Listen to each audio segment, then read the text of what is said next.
پرانے زمانے کی بات ہے۔ ایک بڑے اور روشن سلطنت میں بادشاہ سورج رہتا تھا۔ بادشاہ سورج کے 3 بیٹے تھے، شہزادہ جان، شہزادہ راجا اور شہزادہ رام۔ تینوں بہادر اور عقل مند تھے، مگر بادشاہ سورج یہ فیصلہ نہیں کر پا رہا تھا کہ تخت کس کے حوالے کرے۔ ایک دن اس نے تینوں کو محل کے عظیم ہال میں بلایا اور کہا، جس نے ثابت کر دیا کہ وہ دوسروں کے لیے سب سے زیادہ فائدہ مند ہے، سلطنت اس کے حوالے کی جائے گی۔ بادشاہ سورج نے ہر شہزادے کو ایک تھیلی دی جس میں صرف ایک چاندی کا سکہ تھا۔ اس سکے سے ایک دن میں یہ حال بھر کر دکھاؤ، طریقہ کوئی بھی ہو۔ بادشاہ نے کہا۔ تینوں شہزادوں نے چیلنج قبول کر لیا۔ پہلا شہزادہ جان گیا۔ شہزادہ جان بازار گیا اور پورا سکہ سوکھی گھاس خریدنے میں لگا دیا۔ گھاس آئی تو بہت، مگر حال آدھا ہی نہ بھر سکا۔ جان پریشان ہو کر واپس آ گیا۔ پھر دوسرا شہزادہ راجا۔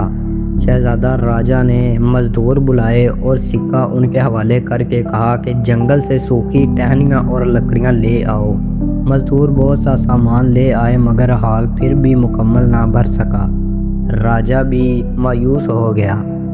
تیسرا شہزادہ رام۔ شہزادہ رام سیدھا بازار گیا، مگر اس نے صرف ایک موم بتی خریدی۔ وہ محل لوٹا، دونوں بھائیوں کو ساتھ لیا اور حال کے درمیان موم بتی روشن کی۔ جیسے ہی موم بتی جلی، روشنی پورے حال میں پھیل گئی۔ حال خالی نہ رہا، روشنی سے بھر گیا۔ رام نے مؤدبانہ انداز میں کہا، ابا حضور بادشاہ سورج، ابا حضور، کم پیسوں میں چیزیں کم آتی ہیں، لیکن روشنی ہر جگہ پھیل سکتی ہے۔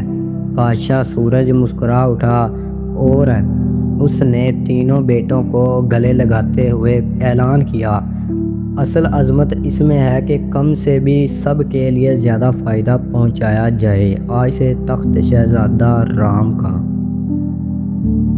ایسی ہی کہانیاں سننے کے لیے میرے چینل کو سبسکرائب کریں اور بیل آئیکن کو ضرور دبا دیں تاکہ آنے والی ہر مزاحیہ اور انٹرسٹنگ سٹوریز آپ تک پہنچ سکیں۔ شکریہ۔